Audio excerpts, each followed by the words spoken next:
مجھے ہر حال میں کامیاب ہو کر دکھانا تھا، کیونکہ میری امی نے مجھے بتایا تھا کہ خاندان والوں کو جب میری جاب کرنے کی خواہش کے بارے میں پتہ چلا تو انہوں نے بہت ہی باتیں بنائیں۔ ان سب کے منہ میں مجھے اپنی کامیابی سے بند کرنے تھے۔ دن اسی طرح سے گزرتے گئے اور میں پوری طرح سے کام کو سیکھ رہی تھی اور کر بھی رہی تھی۔ باس غور سے مجھے دیکھتے، لیکن میں نے اس بات کو اگنور کیا، زیادہ توجہ نہیں دی، کیونکہ حاجی صاحب کی ریپوٹیشن آفس میں ایک نیک اور ہمدرد اور اپنے سٹاف کا خیال رکھنے والے انسان کے طور پر تھی۔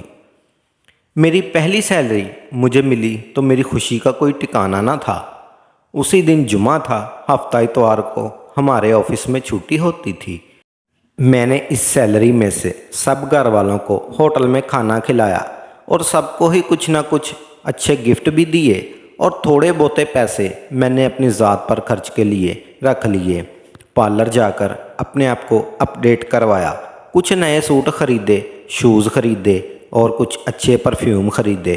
پوری سیلری میں سے 20,000 خرچ کر دیے۔ اس کے باوجود دل میں بہت ہی خوشی تھی۔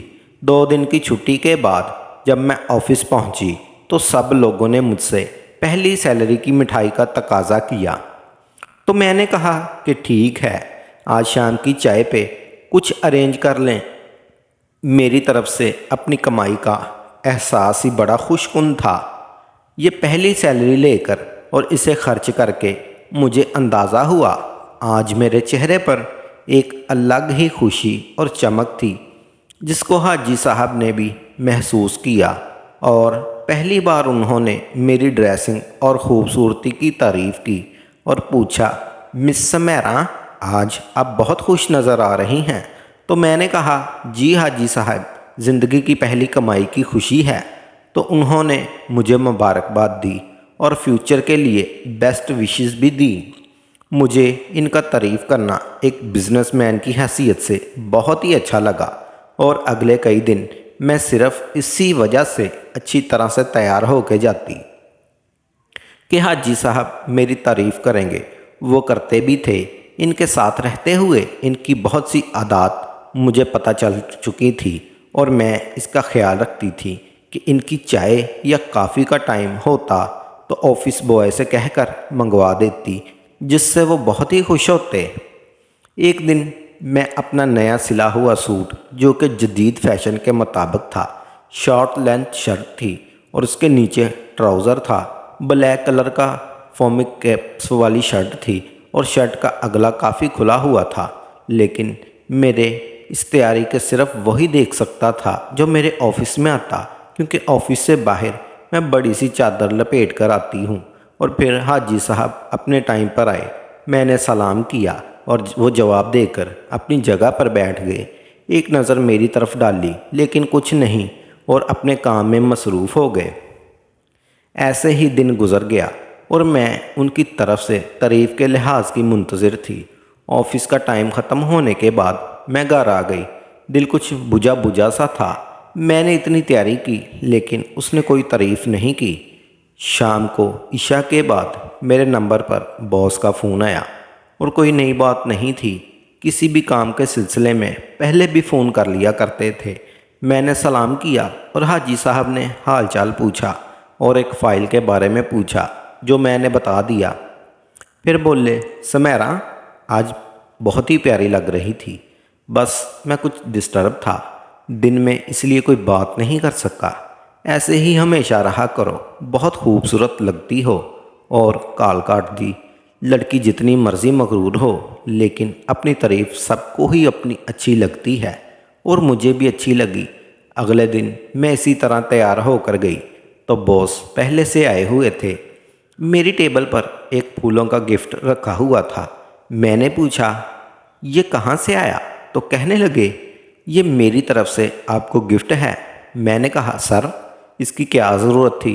تو کہنے لگے، ہم ایک روم میں ہی ہوتے ہیں اور آپ مجھے اسسٹ کرتی ہو، ہمارے درمیان دوستی کا رشتہ بھی ہونا چاہیے، اور گفٹ دینے سے محبت بڑھتی ہے۔ پھر میں نے کھولا تو ایک بہت ہی خوبصورت بریسلٹ تھا، جو مجھے بہت ہی اچھا لگا۔ پھر باس نے پوچھا، کیسا لگا؟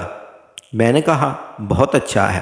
وہ کہنے لگے اچھا تو لگا تو پہن کر بھی دکھاؤ۔ میں نے اسی ٹائم وہ پہن لیا، پھر اپنے کام میں بزی ہو گئی۔ کچھ دیر بعد میں نے پوچھا حاجی صاحب ایک بات پوچھوں، اگر آپ برا نہ مانیں؟ تو کہنے لگے ہم دوست بھی ہیں، تم کچھ بھی پوچھ سکتی ہو۔ میں نے کہا کل آپ بتا رہے تھے کہ آپ ڈسٹرب تھے، وہ کیوں تھے؟ باس کہنے لگے کبھی کبھی اداس ہو جاتا ہوں، یوں بیوی کی ضرورت محسوس ہوتی ہے، بس ایسے کام ایسے ہوتے ہیں۔ میں نے کہا آپ مجھے بتا دیا کریں کیا کام؟ تو باس کہنے لگے کہ کچھ کام ایسے بھی ہوتے ہیں جو صرف بیوی ہی سر انجام دے سکتی ہے۔ انسان کی جسمانی ضروریات ہوتی ہیں، اور یہ پہلی بار تھا کہ وہ اس قدر کھل کر میرے ساتھ بات کر رہے تھے۔ لنچ کے ٹائم باس اٹیچ روم میں چلے گئے۔ اب وہ 2 گھنٹے سے پہلے باہر نہیں آئیں گے۔ وہ اس ٹائم میں کسی بھی قسم کی مداخلت پسند نہیں کرتے تھے، سوائے کہ کسی پارٹی کی کال آ جائے۔ ان کو گئے ہوئے 1 گھنٹہ ہی ہوا تھا کہ مجھے موبائل کی بیل سنائی دی۔ دیکھا تو باس اپنا موبائل ٹیبل پر ہی بھول گئے تھے۔ میں نے اگنور کیا، لیکن موبائل بجتا رہا۔ میں نے کال اٹینڈ کی تو ایک پارٹی کا فون تھا، لازمی بات کرنا چاہ رہے تھے۔ میں نے کہا 10 منٹ بعد فون کریں۔ میں باس سے پرسنل روم میں گئی اور ان کو اٹھانے اندر داخل ہوئی تو وہ بیڈ پر لیٹے نظر آئے۔ آگے گئی تو شرم کے مارے چہرہ لال ہو گیا۔ حاجی صاحب اپنی شلوار کا ناڑا کھول کر سو رہے تھے اور میں تو الٹے پیر ہی واپس آ گئی۔ میری سانس تیز تیز چل رہی تھی اور چہرے سے ہیٹ نکل رہی تھی۔ ایسا نہیں تھا کہ اس سے پہلے میں نے ایسا کچھ بھی نہیں دیکھا۔ اپنی بہت سی فرینڈ کے موبائل میں دیکھ چکی تھی، لیکن لائیو میں نے پہلی بار دیکھا تھا۔ اپنا ٹائم پر حاجی صاحب آفس میں آئے تو میں نے بتایا کہ کال آئی تھی۔ میں آپ کو بتانے گئی تو آپ سو رہے تھے۔ تب کہنے لگے تم نے کہا تھا نا کہ کوئی کام ہو تو مجھے بتانا، بس یہ فرق ہوتا ہے۔ بیوی کا وہ ہوتی تو وہ مجھے پیار بھی کرتی اور اٹھا بھی دیتی، چاہے میں کسی بھی حالت میں سو رہا ہوتا۔ ان کو تو پتا تھا کہ وہ کس حال میں لیٹے ہوئے تھے۔ اس رومانٹک ناول کا اگلا حصہ نئی آنے والی قسط میں اپلوڈ کیا جائے گا۔ اگر آپ کو ہماری نالج پسند آئی ہو تو پلیز چینل کو سبسکرائب کر لیں اور ساتھ دیے گئے بیل آئیکن کو کلک کر لیں تاکہ ہماری نئی آنے والی قسط آپ کو آسانی سے مل سکے۔